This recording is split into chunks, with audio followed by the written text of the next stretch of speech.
Krishna Krishna Hare Hare Hare Rama Hare Rama Rama Rama Hare Hare Hare Krishna Krishna Krishna Hare Hare Hare Rama Rama Rama Hare Hare Hare Krishna Krishna Krishna Hare Hare Hare Rama Rama Rama Hare Hare Hare Krishna Krishna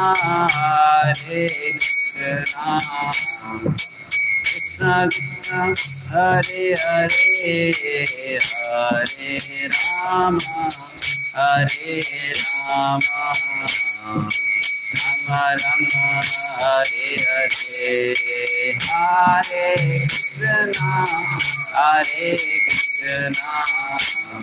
Krishna Krishna Hare Hare Hare Rama Hare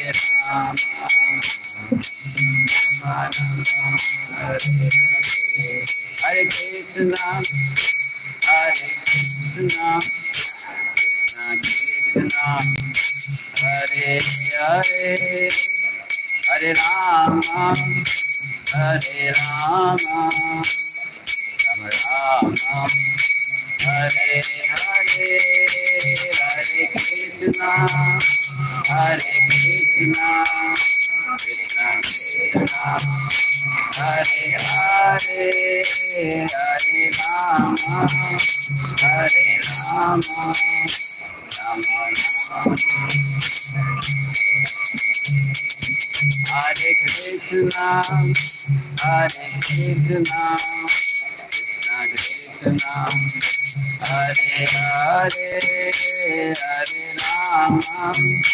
Hare Rama Rama Rama Hare Hare Hare Krishna Krishna Krishna Hare Hare Hare Rama Rama Hare Krishna Krishna Krishna Hare Hare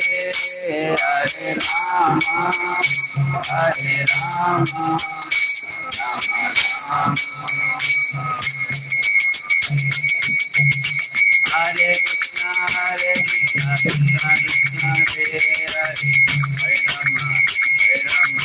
Rama Rama Hare Hare Hare Krishna Krishna Krishna Hare Hare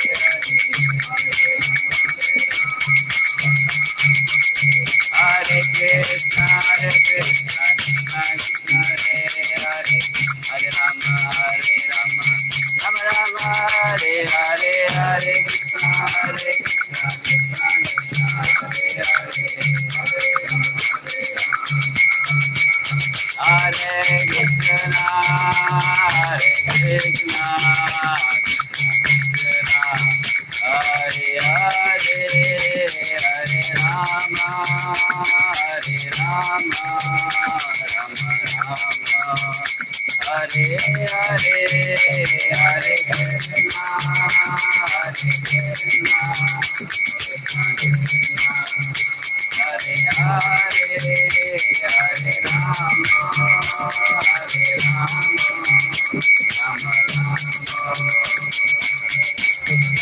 Jaya Radha Giridhari Radha Giridhari Radhe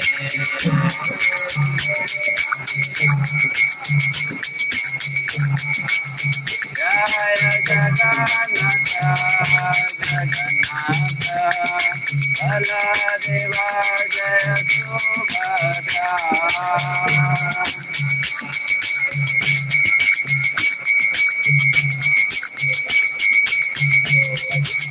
Jaya Gauranitai Gauranitai Gauranitai Jaya Gauranitai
Jayam Vishnupad Paramhans परिव्राजकाचार्य स्तोत्र His Divine Grace Shri Srimad A.C. Bhaktivedanta Swami Srila Prabhupada ki, ISKCON Founder Acharya PBG Founder Acharya Jagadguru Srila Prabhupada ki, Jayam Vishnupada Paramahansa Parivrajkacarya Stotra Shad His Divine Grace Shri Srimad Bhakti Siddhanta Saraswati Thakur Maharaj Prabhupada ki, Ananta Koti Vaishnava Bhakta Vrinda ki, Shri Shri Radha Giridhari Bhagwan ki, Shri Jagannath Baldev Subhadra Maharani ki, Shri Shri Nitai Gaur Sundar ki, Grantaraj Srimad Bhagavatam Mahapuran ki, Samaveta Gaur Bhakta Vrinda ki, Nitai Gaur Premanande. Om Namo Bhagavate Vasudevaya.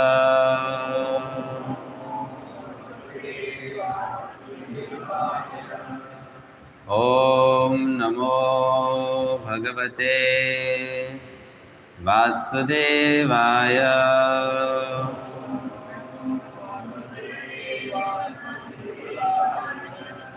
Om Namo Bhagavate Vasudevaya.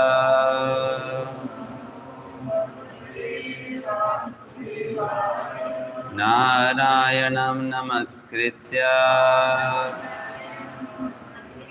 Naram Chaiva Narottamam Devim Saraswatim Vyasam Tato Jaya Mudiraye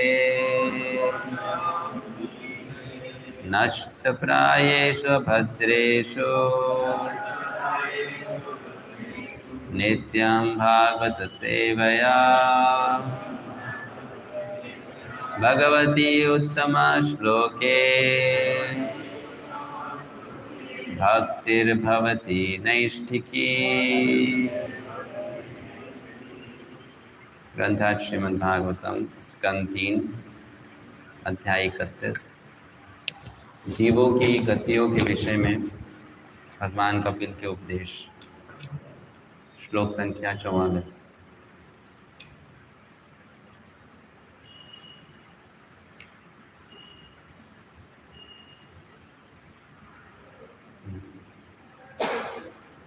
जीवो ही अस्यनुगो देहो भूतेन्द्रिय मनोमयः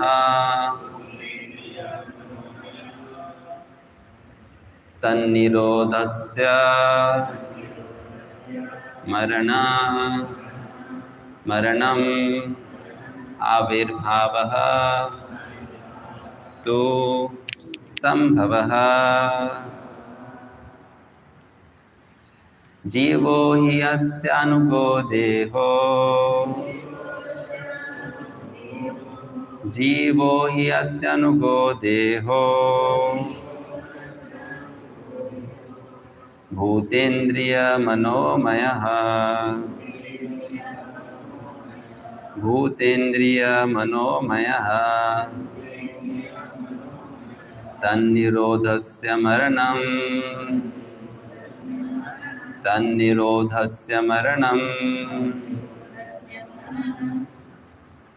आविर्भावस्तु संभवः आविर्भावस्तु संभवः जीवो हि अस्यानुगो देहो भूतेन्द्रियमनोमयः तन्निरोधस्य मरणम् आविर्भावस्तु संभवः जीवो हि अस्यानुगो देहो भूतेन्द्रियमनोमयः तन्निरोधस्य मरणम् आविर्भावस्तु संभवः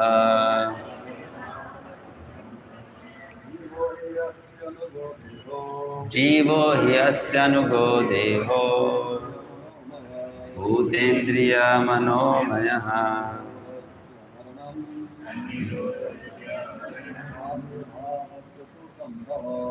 आविर्भावस्तु संभवः जीवो हि अस्यानुगो देहो भूतेन्द्रियमनोमयः तन्निरोधस्य मरणम् आविर्भावस्तु संभवः जीवो हि अस्यानुगो देहो भूतेन्द्रियमनोमयः तन्निरोधस्य मरणम्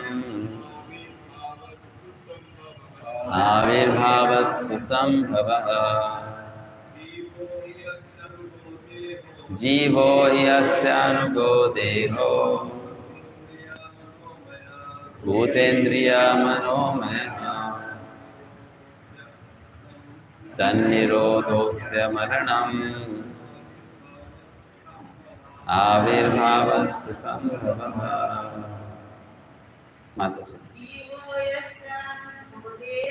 जीवो यस्यानुगो देहो भूतेन्द्रियमनोमयः तन्निरोधस्य मरणम् आविर्भावस्तु संभवः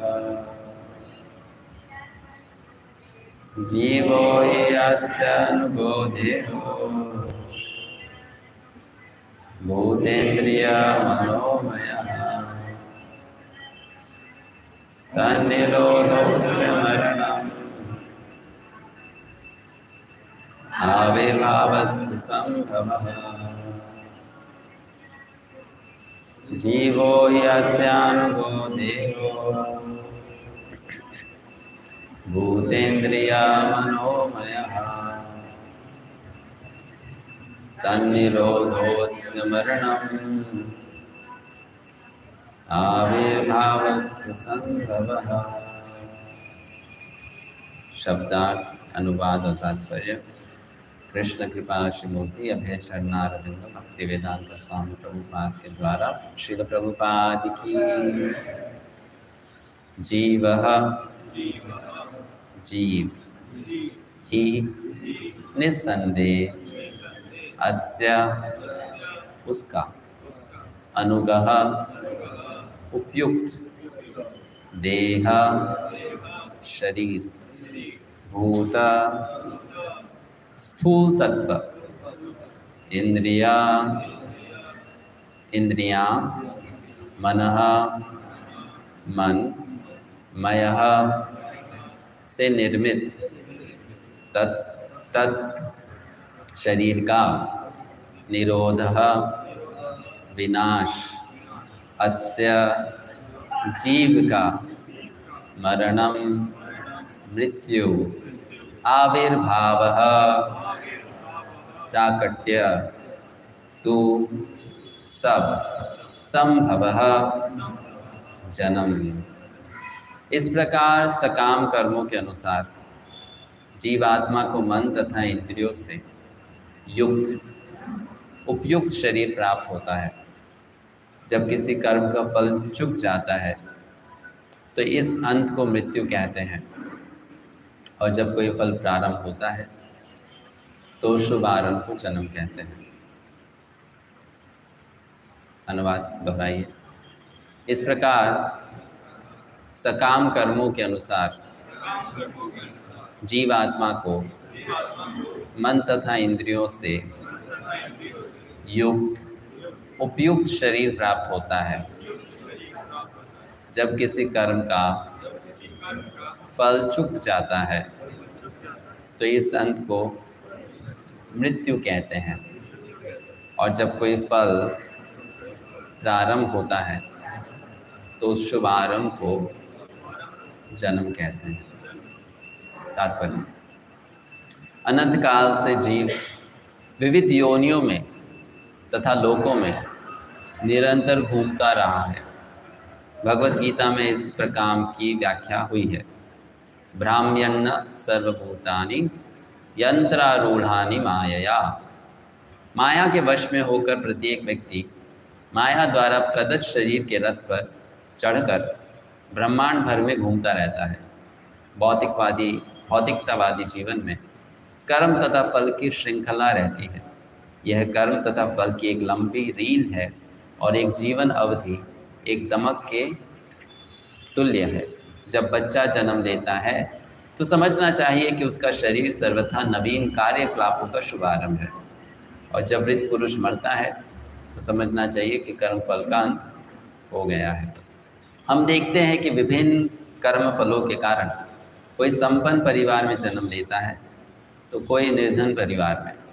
यद्यपि दोनों एक ही स्थान में, एक समय और एक वातावरण में जन्म लेते हैं। जो पुण्य कर्म करता है उसे समृद्ध या पुण्य परिवार में जन्म लेने का अवसर प्रदान किया जाता है, और जो पाप कर्म करता है उसे निम्न निर्धन परिवार में जन्म लेने दिया जाता है। शरीर के परिवर्तन से कार्य क्षेत्र बदल जाता है। इसी प्रकार जब बालक का शरीर तरुण शरीर में बदलता है तो बालकपन के कार्य युवावस्था के कार्यकलापों में बदल जाते हैं। यह स्पष्ट है कि विशेष प्रकार का कर्म करने से जीव को विशेष शरीर प्राप्त होता है। यह क्रिया अनंत काल से चलती आ रही है। अतः वैष्णव कवि कहते हैं अनादि कर्म फले। इसका तात्पर्य यह है कि किसी के कर्मों तथा फलों का पता नहीं लगाया जा सकता, क्योंकि वह ब्रह्मा के जन्म के कल्प से लेकर अगले कल्प तक चलते रहेंगे। हमने नारद मुनि के जीवन में इसको देखा। एक कल्प में वे दासी के पुत्र थे और दूसरे में वे ऋषि हो गए। ओम ज्ञान तिमिरांधस्य ज्ञानांजनशलाकया चक्षुरुन्मिलितं येन तस्मै श्रीगुरवे नमः। श्रीचैतन्यमनोभीष्टं स्थापितं येन भूतले स्वयं रूपः कदा मह्यं ददाति स्वपदान्तिकम्। वन्देऽहं श्रीगुरो श्रीयुतापदकमलं श्रीगुरुन् वैष्णवांश्च श्रीरूपं साग्रजातं सहगणा रघुनाथान्वितं तं सजीवं साद्वैतं सावधूतं परिजनसहितं कृष्णचैतन्यदेवं श्रीराधाकृष्णपादान् सहगणा ललिता श्रीविशाखान्वितांश्च। नमो ॐ विष्णुपादाय कृष्णपृष्ठाय भूतले श्रीमते भक्तिवेदान्त स्वामिनिति नामिने। नमस्ते सारस्वते देवे गौरवाणी प्रचारिणे निर्विशेष शून्यवादी पाश्चात्य देशतारिणे। नमो महावदन्याय कृष्ण प्रेम प्रदायते कृष्णाय कृष्ण चैतन्य नामिने गौरतुषे नमः। हे कृष्णा करुणा सिंधु दीनबंधो जगत्पते गोपेशा गोपिका कांता राधा कांता नमोस्तुते। तप्त कांचन गौरांगी राधे वृंदावनेश्वरी वृषभानुसुते देवी प्रणमामि हरिप्रिये। वाञ्छकल्पतरुभ्यश्च कृपा सिन्धुभ्य एव च पतितानां पावनेभ्यो वैष्णवेभ्यो नमो नमः। जय श्री कृष्ण चैतन्य प्रभु नित्यानंद श्री अद्वैत गदाधर शिवासादि गौर भक्त वृंद। हरे कृष्णा कृष्ण कृष्णा हरे हरे, हरे राम राम राम हरे हरे। सभी भक्तों का हार्दिक स्वागत श्रीमद् भागवत कक्षा में। शीर्षक है अध्याय का जीवों की गतियों के विषय में भगवान कपिल का उपदेश।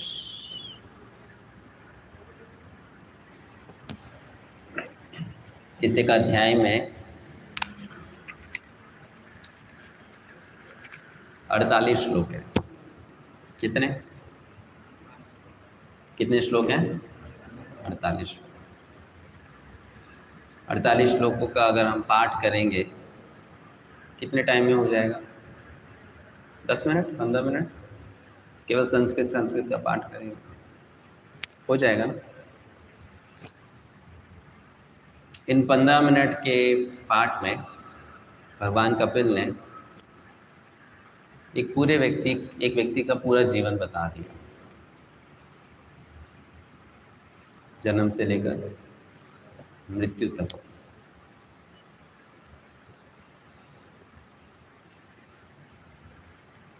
उस व्यक्ति का जीवन अगर हम न देखें, हम अपना जीवन देखें जन्म से लेकर अभी तक,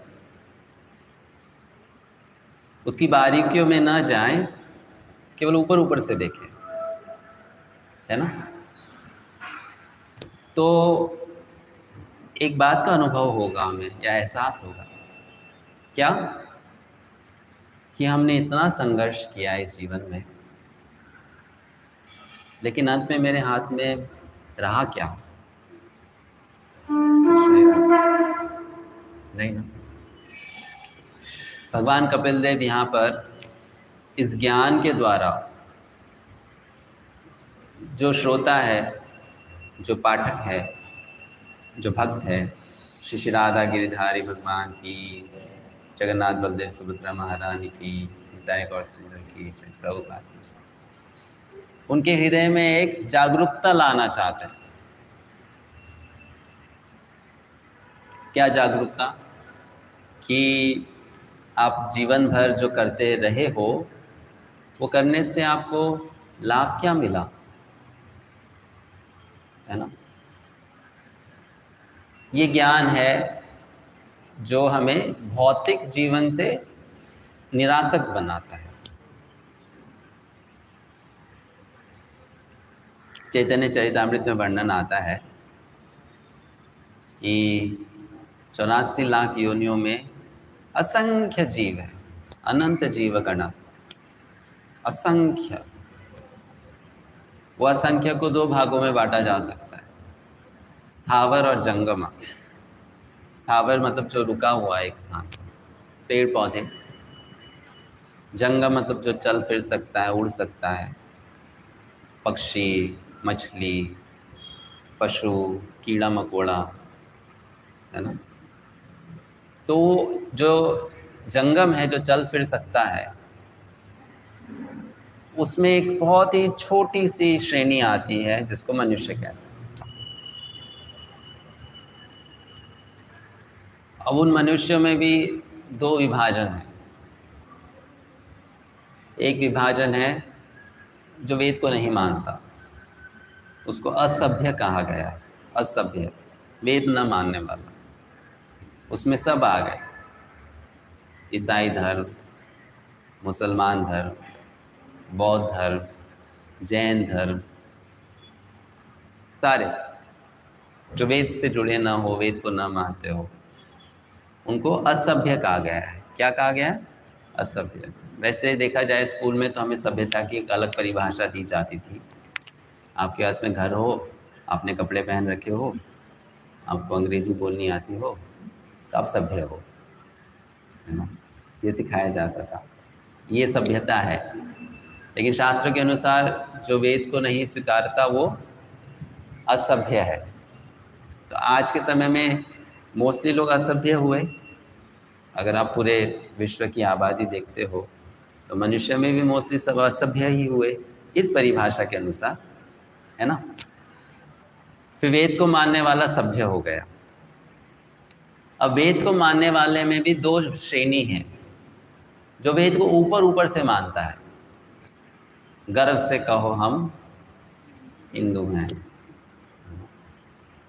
राइट, नारा लगाएगा सनातन धर्म की जय, लेकिन शराब पीना, है ना, मांस मच्छी खाना, गलत कार्य करना, दुराचार करना चलता रहता है कि नहीं। तो फिर सभ्य में भी बहुत कम है जो धर्मचारी होते हैं, धर्म जानते हैं, धर्म के अनुसार जीवन जीते हैं। वैसे तो शायद आपको कलयुग में मुश्किल से ही मिलेंगे, बहुत कम मिलेंगे।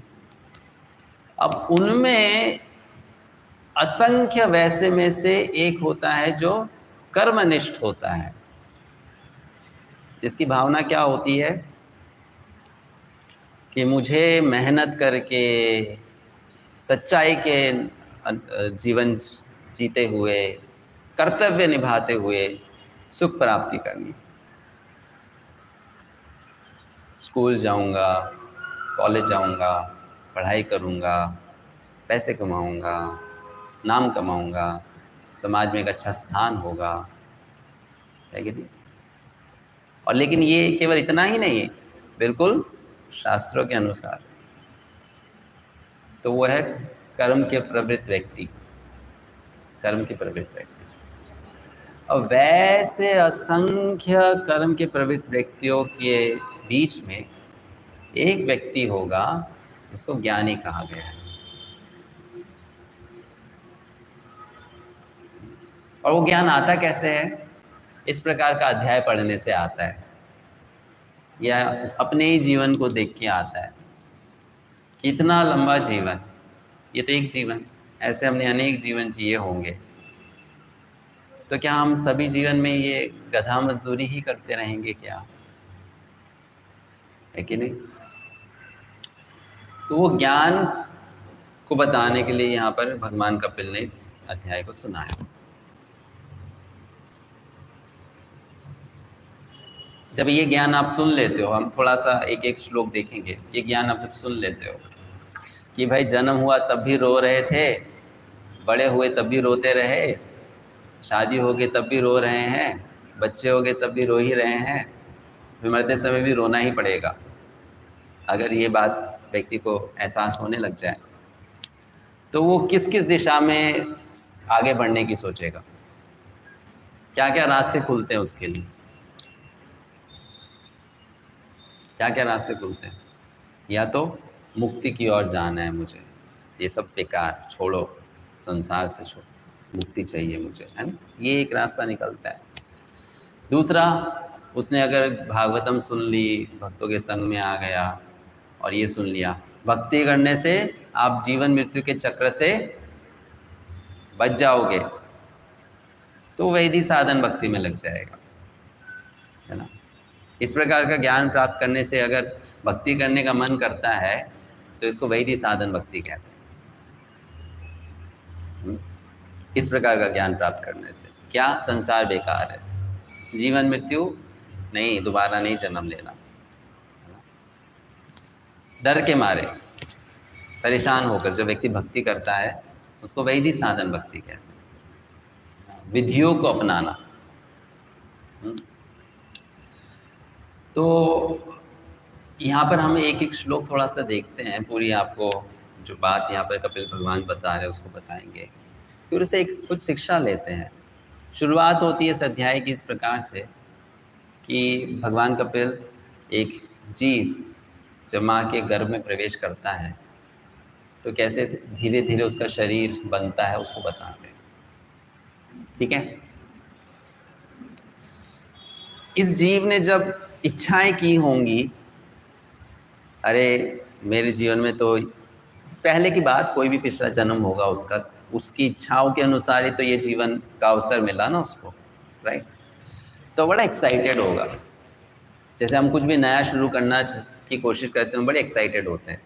नया धंधा शुरू करना है, नई दुकान शुरू करनी है, नया दिन शुरू करना है, नया रिश्ता शुरू करना नई किताब पढ़नी है। शुरू शुरू में एक बड़ा उत्साह रहता है कि नहीं? होता है कि नहीं होता है? तो वही जीव की वैसी एक एक्सपेक्टेशंस या एक्साइटमेंट होगी। लेकिन उस जीव को उस नई शुरुआत करने के लिए कहाँ डाला गया? माँ के गर्भ में डाला गया, है ना? और उस नई शुरुआत के लिए उसको किस प्रकार के अनुभव से गुजरना पड़ा कि एवरी डे, प्रतिदिन उसको माँ के गर्भ में परेशानी होगी, कीड़े काटेंगे। वर्णन आया है ना, माँ कुछ गलत खा लेगी तो उसको तकलीफ होगी, है ना? माँ की जठर अग्नि से वो जलेगा, है कि नहीं? तो उसको बहुत परेशानी होगी। और उसके बाद में वो इतना परेशान हो जाएगा। दो प्रकार के जीव हैं, एक वो जिनको भक्ति की सुकृति है और दूसरा जिसको भक्ति की सुकृति नहीं है। ये जब हम अध्याय पढ़ते हैं, कभी कभी ऐसा लगता है हर जीव ऐसे भगवान से प्रार्थना करता है, लेकिन आचार्य कहते हैं ऐसा नहीं है। सभी जीव भगवान से ऐसी प्रार्थना नहीं करते जो यहाँ पे जीव कर रहा है। जो कहीं पिछले जन्म में कुछ भक्ति किया होगा उसको एहसास होता है। हर जीव ऐसा नहीं है जो माँ के गर्भ में ऐसे महात्माओं जैसी बातें करने लग जाए, है ना? कुछ जीव होंगे। तो जो बाकी है वो तो उस पूरे दुख के परिस्थिति में दुख का अनुभव करते हैं और जैसे तैसे माँ के गर्भ से बाहर निकाल दिए जाते हैं, है कि नहीं? लेकिन जो जीव को पिछले जन्मों की भक्ति की सुकृति है, उसके ऊपर भगवान कभी कृपा कर दे तो उस जीव को सब याद आ जाता है कि मैंने पिछले 100 जन्म में क्या किया था। ठीक है? 100 जन्म क्यों? एक ही जन्म क्यों नहीं दिखाया भगवान ने? 100 जन्म क्यों दिखा दिए? एक ही क्यों नहीं? 100 जन्म दिखा के ये बताया कि भाई 100 तुमने जन्म जिए, सब वैसे ही थे। है ना? अगर एक दिखाते तो व्यक्ति सोचता ना, अच्छा एक जन्म में दुख था तो शायद दूसरा कोई जन्म में सुख होगा। नहीं, भगवान ने 100 दिखाए, इस 100 के 100 देख लो। इस 100 जन्मों में तुमको वही मिला। तुम्हारा जन्म हुआ, तुम बड़े हुए, तुम मर गए। तुम्हारा जन्म हुआ, तुम बड़े हुए, तुम मर गए। अब कोई भी चीज़ अगर आप बार बार करते हो और बार बार करने के बाद में जो अनुभव है वो मीठा ना हो तो फिर वो करने का मन हट जाता है। नहीं होता है कि नहीं होता है? आप कोई चीज़ को बार बार करो तो एक उमंग होती है कि अभी ये सही नहीं हुआ, अगली बार सही हो जाएगा, चलो दूसरी बार ट्राई करते हैं, चलो तीसरी बार ट्राई करते हैं, चौथी बार ट्राई करते हैं। लेकिन आप बार बार ट्राई करो, उसके बाद में आपको सफलता ना मिले, फिर आपका मन हट जाता है नहीं करना। लेकिन तो उसको 100 जन्म भगवान दिखाते हैं और वो 100 जन्मों को देखते हैं, उससे सारे जन्म तो ऐसे ही निकल गए मेरे, फिर भी मैंने इच्छा की कि मुझे दोबारा जन्म मिले और उस इच्छा के कारण अब मैं ये कटघरे में आ गया ना, और यहाँ पर मुझे कीड़े काट रहे हैं, मुझे तकलीफ हो रही है, उसकी चेतना आ गई, वो दुखी हो जाता है। अब जब वो दुखी हो जाता है क्योंकि वो भगवान को मानने वाला जीव है, तो दुख में सबसे पहले आप क्या करते हो? भगवान मुझे दुख से निकाल दो, मैं बड़ा परेशान हूँ, please take me out of this trouble, है ना? वही कामना करता है। अभी आप थोड़ा सा इस जीव की जो परिस्थिति है ना, उससे अपने जीवन को थोड़ा सा कंपेयर कीजिए। हम कुछ नई शुरुआत करते हैं लाइफ में, हमें कोई पर्टिकुलर परिस्थिति में डाल दिया जाता है। आप कॉलेज जाना चाहते हो, आप नौकरी करना चाहते हो, आप विवाह करना चाहते हो, आप बच्चा पैदा करना चाहते हो, आप कुछ करना चाहते हो, आपको एक परिस्थिति में डाल दिया जाता है। वो परिस्थिति मोस्ट ऑफ द टाइम जैसा हम चाहते हैं वैसी नहीं निकलती है। हम सोचते कुछ और होगा, होता कुछ और है, लेकिन और उस परिस्थिति में कुछ ही समय बाद व्यक्ति को ये होता है, अरे बुरा फंस गए हम, बुरा फंस गए। और फिर वो भगवान से बोलते हैं, भगवान आप मुझे निकाल दो यहाँ से, मैं तो बुरा फंस गया, है ना, मुझे यहाँ से निकाल दीजिए। लेकिन ये भगवान से प्रार्थना एक बुद्धिमान ज्ञानी जीव की नहीं है। तो उसी जीव को अगर वो भक्ति से थोड़ा सा भी उसका भक्ति का संबंध है, तो उसको फिर एहसास होगा कि मैं भगवान को बोल तो रहा हूँ कि मुझे इस परिस्थिति से निकाल दो, लेकिन वो नई परिस्थिति में जिसमें डालेंगे वो कौन सी अलग होगी। मैं बोल रहा हूँ मुझे यहाँ से निकाल दो, यहाँ पे मुझे कीड़े काट रहे हैं, लेकिन मैं यहाँ से निकलूंगा तो भी कीड़े काटेंगे, लेकिन दूसरे प्रकार के काटेंगे, लेकिन काटेंगे, है ना। तो मैं भगवान से इस परिस्थिति से निकालने के लिए क्यों बोल रहा हूं, ये तो बेकार की इच्छा हो गई। तो उसको रियलाइज होता है, नहीं नहीं नहीं, परिस्थिति से निकालना नहीं बोलना चाहिए मुझे, क्योंकि उससे प्रॉब्लम सॉल्व नहीं होने वाली है मेरी, है ना। और फिर वो रियलाइज कर, अरे यहाँ पे तो दुख है, तो दुख में भगवान का स्मरण हो रहा है, भगवत चेतना बनी हुई है, अगर भगवान यहाँ से निकाल देंगे, जैसे निकलूंगा इतने लोगों का लाड प्यार मिलेगा मुझे, माया तो मुझे पकड़ लेगी। तो वो जीव सोचता है ये ठीक है, ये परिस्थिति ठीक है। ये परिस्थिति क्यों ठीक है, ये बहुत इंपॉर्टेंट बात है। ये परिस्थिति इसलिए ठीक है क्योंकि इस परिस्थिति में मुझे भगवत चेतना मिल गई। परिस्थितियां सारी एक जैसी होने वाली है, लेकिन इस परिस्थिति में मेरी भगवत चेतना जागरूक हो गई, इसलिए ये परिस्थिति ठीक है। अब इस परिस्थिति में भगवान को परिस्थिति बदलने के लिए ना बोलूं, क्योंकि परिस्थिति बदल गई तो शायद भगवत चेतना भी चली जाएगी, है ना। क्योंकि इस परिस्थिति में भगवत चेतना बन गई है, ये परिस्थिति ठीक है, सही है ना। और फिर उस परिस्थिति को जीव भगवान की कृपा मानने लगता है। तो वही शिशु माँ के गर्भ में भगवान से प्रे करता है, मत निकालो मुझे यहाँ से, मैं यही ठीक हूँ। आप थोड़ा सा अब अपनी लाइफ को इससे कंपेयर करना। समझ लीजिए अचानक से आपको कोई बीमारी हो, भगवान के भक्त तो आप, तो शुरू में सोचिए अरे बीमारी हो गई, इतना कष्ट होगा, हॉस्पिटल जाना पड़ेगा, ये होगा वो होगा, है ना। लेकिन अगर आप धीरे धीरे उस बीमारी की परिस्थिति को स्वीकार करने लग जाओगे, और फिर आप ये देखोगे कि जब से बीमारी हुई है तब से भगवान का भजन करने में, भक्ति करने में थोड़ा ज़्यादा मन लग रहा है, तो उस समय फिर आप सोचोगे भगवान ठीक है, बीमारी है तो रहने दो, ये ठीक ना हो जाए, ये रहने दो। क्यों रहने दो? क्योंकि इसमें आपका स्मरण हो रहा है, आपका चिंतन हो रहा है, आपकी भक्ति करने की इच्छा हो रही है ना। तो आप देख सकते हो कि कैसे जो समस्या है, जो दुख है, अगर व्यक्ति भगवान की भक्ति से जुड़ा हो, भगवत चेतना उसमें आ जाए, तो वही परिस्थिति समय के प्रभाव से उसको भगवान की कृपा अनुभूति होने लगती है, फिर उसको भगवान की कृपा लगने लगती है,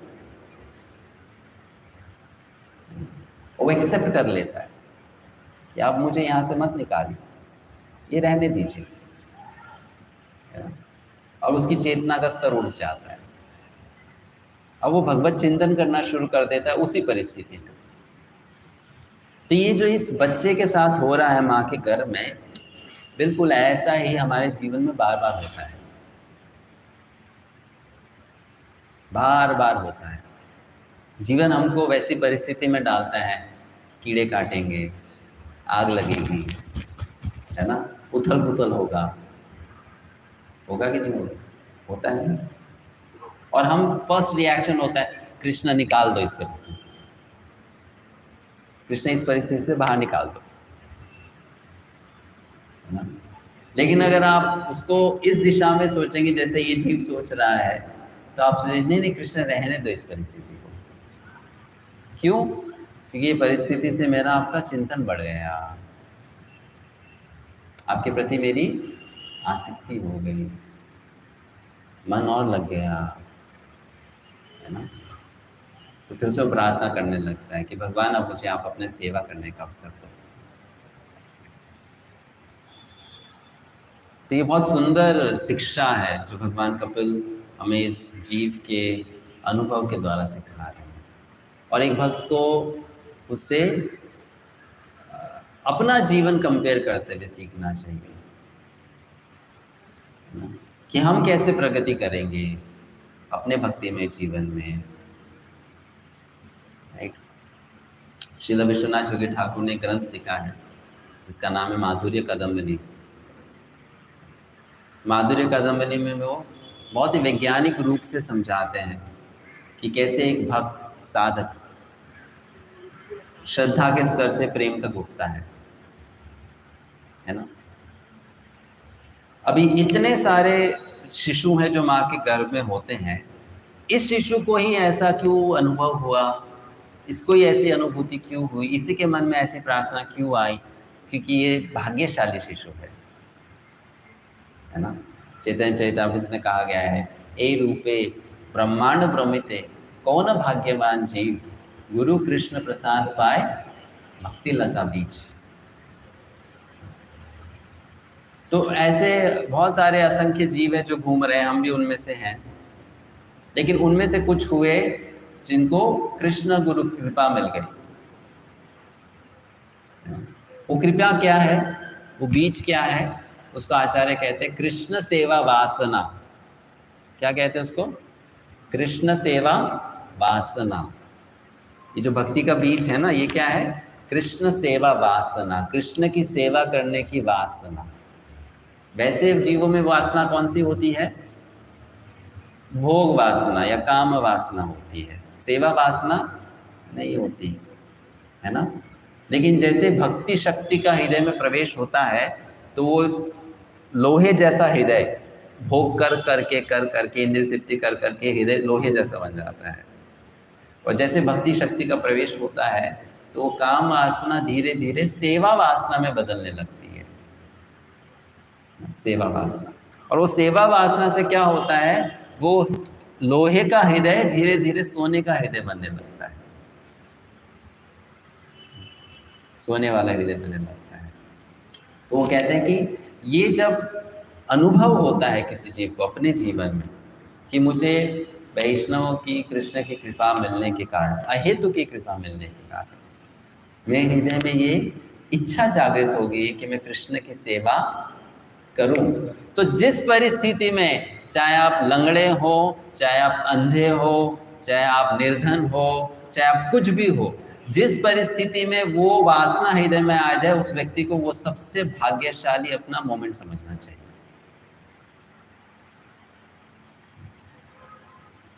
और फिर भगवान से प्रे नहीं करना चाहिए कि मुझे इस परिस्थिति से निकालो, फिर मुझे इसी में रखो और इसी परिस्थिति में रहकर अब मैं आपका भजन करके आपको पालूंगा, आपको प्राप्त करूंगा। क्यों? क्योंकि मुझे वो कृपा मिल गई, वो अनुभव मिल गया, भक्ति करने की इच्छा आ गई। तो ये जीव को यहाँ पर अनुभव होता है, फिर धीरे धीरे वो भक्ति में आगे बढ़ता है, वैधि साधन भक्ति करता है, श्रवणम कीर्तनम स्मरणम। अभी हम वैधि साधन भक्ति और राग भक्ति को थोड़ा सा आपको समझाते हैं, क्योंकि राग भक्ति को कपिल भगवान भी समझाते हैं ना। और आज का जो श्लोक है उसका तात्पर्य हमने पढ़ा, उसमें व्याख्या करने के लिए कुछ ज़्यादा है नहीं।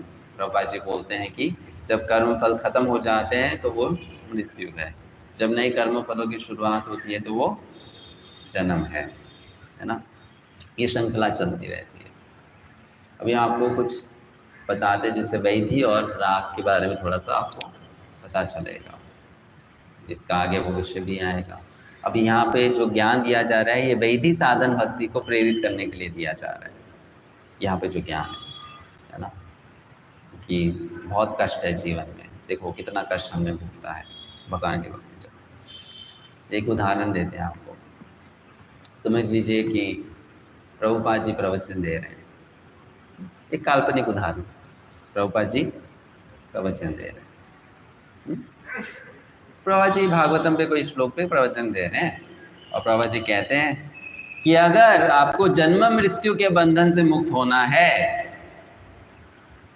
आपको दोबारा पशु जीवन नहीं चाहिए, तो आपको भगवान की भक्ति करनी पड़ेगी। सुबह 3:30-4 बजे उठना होगा, मंगल आरती आना होगा, ठंडे पानी से स्नान करना होगा, एक जगह बैठ के जप करना होगा, 9 बजे तक कुछ खा नहीं सकते, एकदम स्ट्रिक्ट डिसिप्लिन में रहना होगा। ठीक है, प्रभुपाद जी ने प्रवचन दिया और भी बहुत सारी बातें बोली, कृष्ण के बारे में बताया, कृष्ण का नाम के बारे में बताया, ऐसे बताया कुत्ते बिल्ली का जीवन तुम जी रहे हो, मनुष्य बनो, है ना। तो उस प्रवचन में एक आर्मी ऑफिसर बैठा है। कौन बैठा है? उदाहरण के लिए, ऐसा मत सोचिए कि आर्मी ऑफिसर सब ऐसे ही होते हैं, उदाहरण के लिए आर्मी ऑफिसर बैठा है। ठीक है, प्रभुपाद जी का प्रवचन सुनता है। हाँ, डिसिप्लिन होना चाहिए लाइफ में, मैं भी यही मानता हूँ। सुबह उठो, ठंडे पानी से नहाओ, खाना पीना कुछ नहीं, एकदम कड़क जीवन होना चाहिए। उससे क्या होगा, मैं जीवन मृत्यु के बंधन से मुक्त हो जाऊंगा। ठीक है, बड़ा प्रभावित होता है प्रवचन सुन के, और अगले दिन वो सुबह स्नान करके मंगल आरती आ जाता है, जप करता है, सब कुछ करता है। ठीक है, ये एक उदाहरण हो गया। समझ लीजिए उसी क्लास में कोई दूसरा इंसान भी बैठा है, दूसरा इंसान भी बैठा है। अब वो इंसान वहाँ पर बैठा है, वो भी सुनता है जो प्रभुपाद जी बोले, सब सुनता है, लेकिन उसके साथ में वो कुछ और भी देखता है। क्या देखता है? प्रभुपाद जी प्रवचन दे रहे थे, इतना गंभीर विषय चल रहा था, सब लोग एकदम सन्नाटे से सुन रहे थे। अचानक से दरवाजे से एक एकदम भिखारी जैसा व्यक्ति, गंदे कपड़े, बदबू आ रही, वो शोर वोर करते अंदर प्रवेश करता है। सब परेशान हो जाते हैं, निकालो निकालो इसको, निकालो, वैसा उनका रिएक्शन होता है। नहीं, वो देखता है, अरे ये स्वामी जी तो बिल्कुल भी प्रभावित नहीं हो रहे, इनका आसन में एकदम शांत बैठे हैं, प्रसन्नचित्त है इनका, है ना। और इनकी आंखों में किसी प्रकार का क्रोध नहीं दिख रहा, इनकी आंखों में उस इंसान के प्रति भी दया दिख रही है, करुणा दिख रही है। वो व्यक्ति आता है और वो प्रभुपाद जी सबको हटाते हटाते, शोर करते करते कुछ टिश्यू पेपर हाथ में लाता है, और प्रभुपाद जी जहाँ बैठे थे वहाँ पे एक सिंक था, वॉश बेसिन, उसके नीचे 2 टिश्यू पेपर लगता है और चला जाता है। सब लोग हंसते हैं, ये देखो पागल, क्या किया इसने। और उस बात पे प्रभुपाद जी एक कमेंट पास कर देते हैं, उसको दिव्य दृष्टिकोण से देखते हैं कि देखो, हर जीव में सेवा करने की प्रवृत्ति होती है, ये अपने आप को संभाल नहीं पा रहा, फिर भी सेवा करना चाहता है। तो व्यक्ति बैठे बैठे सोचता है, ये व्यक्ति तो कमाल के हैं, इतना अच्छा गुण है इनमें, है ना। तो ये गुण शायद भक्ति से आता होगा, लेकिन मुझे ये व्यक्ति बहुत पसंद आए, बहुत अच्छे लगे। अब ये क्या बोल रहे हैं प्रवचन में? अच्छा, ये बोल रहे हैं कि सुबह 4 बजे उठना होगा, ठंडे पानी से स्नान करना होगा, और मंगल आरती आना होगा, 9 बजे तक कुछ नहीं खाने को मिलेगा। ठीक है, मैं कल आऊँगा। क्यों आऊँगा?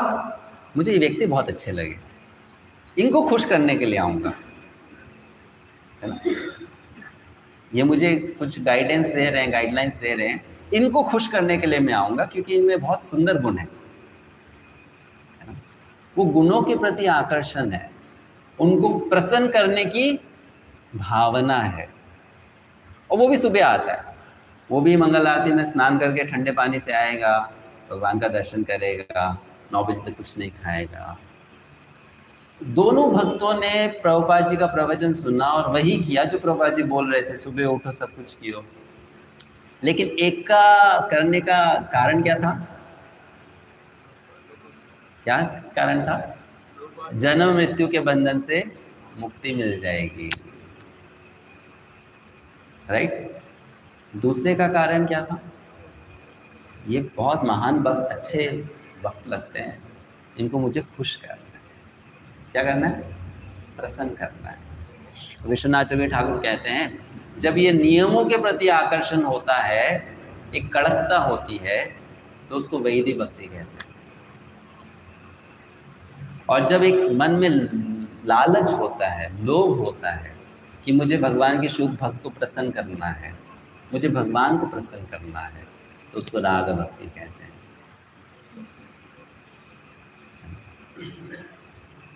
इसलिए विश्वनाथ चक्रवर्ती ठाकुर माधुर्य कदम्बिनी में ये नहीं बोलते कि पहले वैदिक भक्ति आएगी फिर राग भक्ति आएगी।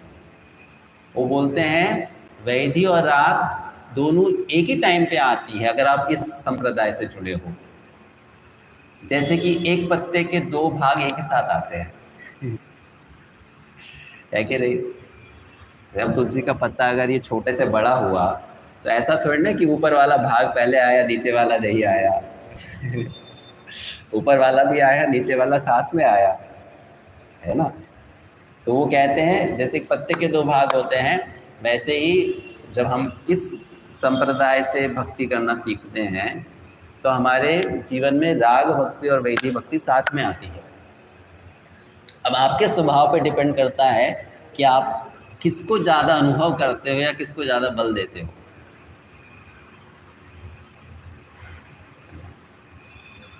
अगर आप उसी कार्य को केवल भय से नहीं लेकिन भगवान को प्रसन्न करने की भावना से करते हो तो वो राग में परिवर्तित हो जाता है।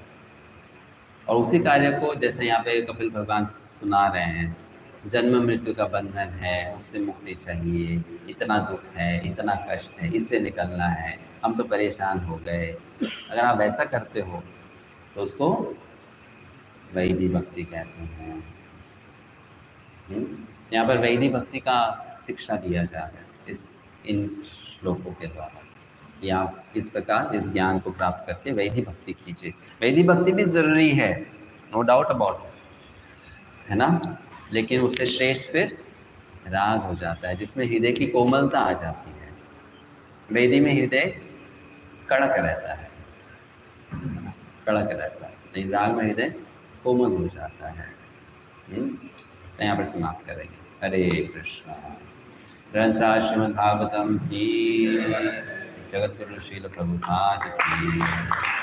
कोई प्रश्न है किसी का, कोई जिज्ञासा, कोई टिक्का टिप्पणी आप कह सकते हैं। नहीं, thank you so much. Hare Krishna.